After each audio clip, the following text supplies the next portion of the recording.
একটা ট্রেন, অপহরণকৃত শত শত নিরীহ যাত্রী, তাদের মধ্যে সেনা সদস্যও রয়েছে। চারদিক থেকে সশস্ত্র বিদ্রোহীদের চিৎকার, আতঙ্কিত মানুষের আর্তনাদ এবং পাকিস্তানি সামরিক বাহিনীর চরম অপমান। এটা শুধু একটা ট্রেন হাইজ্যাক না, এটা ছিল এক জাতীয় লজ্জা।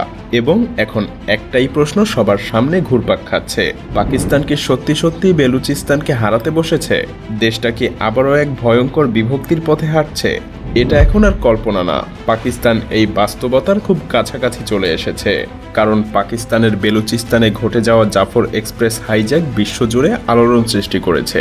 বেলুচ লিবারেশন আর্মি বিএলএ, যারা নিজেদেরকে স্বাধীনতাকামী যোদ্ধা বলে দাবি করে, তারা এই ট্রেনটাকে ভয়ঙ্কর আক্রমণ করে দখল করে নেয়। হাইজ্যাক হওয়া 180 জন যাত্রীর বেশিরভাগই পাকিস্তানি সামরিক বাহিনীর সদস্য। কিন্তু এটা শুধু একটা ট্রেন হাইজ্যাক না, এটা ছিল এক শক্তিশালী বার্তা যে বেলুচিস্তান আর চুপ করে থাকবে না, তারা স্বাধীনতা চায়। তারা সরাসরি পাকিস্তান সেনাবাহিনীর সাথে যেন যুদ্ধ ঘোষণা করে। দশকের পর দশক ধরে পাকিস্তানের 44% এরিয়ার বেলুচ জনগণ পাকিস্তানের সামরিক বাহিনীর দমনপীড়নের শিকার হয়ে আসছে। একটা প্রদেশ যার খনিজ সম্পদ এবং প্রাকৃতিক সম্পদ পাকিস্তানের অর্থনীতির মূল চালিকা শক্তি, অথচ এখানকার বাসিন্দারা নাগরিক অধিকার থেকেও বঞ্চিত। যদিও কিছু মানবাধিকার কর্মী পাকিস্তান অধিকৃত কাশ্মীর এবং স্বাধীন বেলুচিস্তানের দাবি তুলেছেন, কিন্তু পাকিস্তান সরকার বরাবরই এই আন্দোলনগুলোকে নির্মমভাবে দমন করে আসছে। কিন্তু আসল প্রশ্ন থেকে যায়, পাকিস্তান কি এখনো বেলুচিস্তানকে ধরে রাখতে পারবে, নাকি বেলুচিস্তান এখন একটা আলাদা দেশ হতে চলেছে? কারণ ইতিহাস বলে, দমনপীড়ন যত বাড়ে প্রতিরোধও তত শক্তিশালী হয়। আর যখন কেউ সত্যিকারের পরিবর্তন চায়, তখন তাকে জানতে হয়, শিখতে হয়, নিজেকে প্রস্তুত করতে হয়।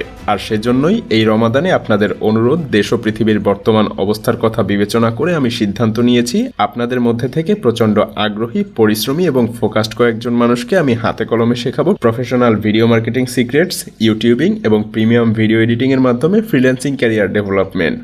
আমি নিজে গত 8 বছরের অধ্যবসায়, পরিশ্রম, রিসার্চ এবং এক্সপেরিমেন্ট থেকে যা কিছু শিখেছি, তার সবকিছু আপনাদের মধ্যে থেকে কয়েকজনকে শেখাবো ইনশাআল্লাহ। বিস্তারিত জানতে ঢুমেরে আসুন ডেসক্রিপশন বক্স এবং প্রথম কমেন্ট থেকে।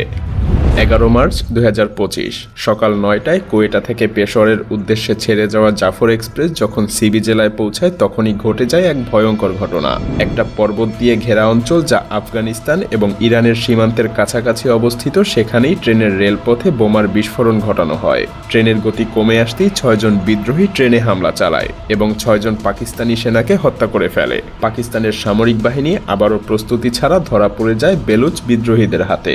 তবে জাফর এক্সপ্রেস হাইজ্যাকের পর পাকিস্তানি সেনাবাহিনী কোয়েটা থেকে হেলিকপ্টার নিয়ে তাদের উদ্ধার করতে অভিযানে নামে। কিন্তু এ থেকে স্পষ্ট বোঝা যায়, পাকিস্তান ক্রমেই বেলুচিস্তানের বিদ্রোহ দমন করতে ব্যর্থ হচ্ছে। বিএলএ তাদের বার্তায় স্পষ্ট জানিয়ে দিচ্ছে, পাকিস্তানি সামরিক অভিযান বন্ধ করো এবং বন্দী বেলুচদের মুক্তি দাও, না হলে জিম্মিদের হত্যা করা হবে। একদিকে পাকিস্তান অর্থনৈতিক সংকট এবং রাজনৈতিক অস্থিরতার সঙ্গে লড়াই করছে, আর অন্যদিকে এই হাইজ্যাক তার ভেতরের দুর্বলতাকে আরো গভীর করে দিয়েছে। কিন্তু কিভাবে এই পরিস্থিতি এতটা খারাপ হলো? কেন বেলুচিস্তান স্বাধীনতার জন্য লড়াই করছে স্বয়ং পাকিস্তানের সাথেই, এবং কেন পাকিস্তান নিজেদের ধ্বংসের মুখে দাঁড়িয়ে থেকেও সত্যটা স্বীকার করতে পারছে না? আর এর উত্তর পেতে হলে আমাদেরকে একটু অতীত দেখতে হবে। বেলুচিস্তান একসময় একটা স্বাধীন সার্বভৌম রাষ্ট্র ছিল, কিন্তু 1948 সালে পাকিস্তান এটাকে জোরপূর্বক দখল করে নেয়। তারপর থেকে শুরু হয় দমনপীড়ন, গুম, বিচার বহির্ভূত হত্যা। সামরিক অভিযানের মাধ্যমে প্রতিনিয়ত বেলুচদের দমিয়ে রাখা হয়েছে। অথচ পাকিস্তানের সবচাইতে বড় এবং প্রাকৃতিক সম্পদে সমৃদ্ধ হওয়া প্রদেশ হওয়া সত্ত্বেও বেলুচিস্তান পাকিস্তানের অর্থনীতিতে মাত্র 4% অবদান রাখে। তাহলে এই সম্পদের লাভ আসলে কে পাচ্ছে? নিশ্চিতভাবেই বেলুচ জনগণ পাচ্ছে না, কারণ তারা এই থেকে লাভবান হলে পাকিস্তানের অন্যতম দরিদ্র প্রদেশ হয়ে তারা থাকতো না। তাছাড়া বেলুচদের উপর পাকিস্তানের সামরিক শোষণই যেন যথেষ্ট ছিল না। পাকিস্তান আরও এক ধাপ এগিয়ে তাদের ভূমি যেন চীনের হাতে তুলে দিয়েছে চীন পাকিস্তান অর্থনৈতিক করিডোর সিপিইসি প্রকল্পের মাধ্যমে।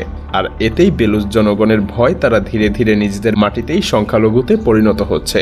কারণ চীন এই অঞ্চলে হাজার হাজার শ্রমিক এবং নতুন বসতি স্থাপনকারীদেরকে পাঠাচ্ছে। যদিও পাকিস্তানের শক্তিশালী সামরিক বাহিনী বরাবরই নিজেদের অপ্রতিরোধ্য হিসেবে বিশ্ববিখ্যাত, কিন্তু জাফর এক্সপ্রেস হাইজ্যাক পাকিস্তান সামরিক বাহিনীর এই শক্তিতে বারবার আঘাত করে চলেছে।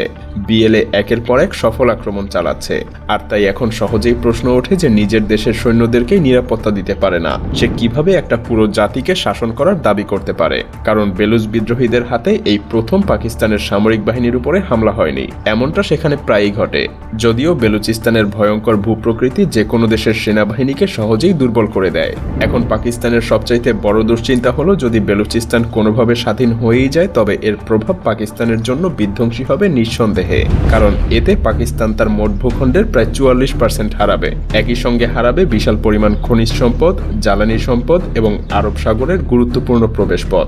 শুধু তাই না, এর ফলে সিন্ধু এবং খাইবার পাখতুনখোয়ার মতো অঞ্চলগুলোতেও স্বাধীনতার দাবিতে আন্দোলন শুরু হতে পারে। হ্যাঁ, পাকিস্তানের সবচাইতে বড় ভয় হলো যদি বেলুচিস্তান আলাদা হয়ে যায় তাহলে পুরো দেশটাই যেন টিকে থাকবে কিনা সেটাই অনিশ্চিত হয়ে পড়বে, কারণ প্রতিনিয়ত বেলুচিস্তানে পাকিস্তানের নির্মম সামরিক নীতি ব্যর্থ হয়ে আসছে। সেই সাথে পাকিস্তানের অর্থনীতি প্রায় ধ্বংসের পথে, আর এখন তারা নিজেদের ভূখণ্ডের উপরেও নিয়ন্ত্রণ হারাচ্ছে। তাছাড়া এই জাফর এক্সপ্রেস হাইজ্যাক কোনো সাধারণ ঘটনা না, এটা এক শক্তিশালী সতর্কবার্তা পাকিস্তানি সেনাবাহিনীর জন্য। এখনো সময় থাকতে পাকিস্তানের উচিত বেলুচদের অধিকার ফিরিয়ে দিয়ে পুরো দেশে শান্তি প্রতিষ্ঠা করা। পাকিস্তান সেটা আদৌ করবে কিনা সেটা সময়ই বলে দিবে। এখন প্রশ্ন থেকে যায়, পাকিস্তান কি বেলুচিস্তানকে ধরে রাখতে পারবে, নাকি বিশ্ব শিগগিরই স্বাধীন বেলুচিস্তানের জন্ম দেখবে?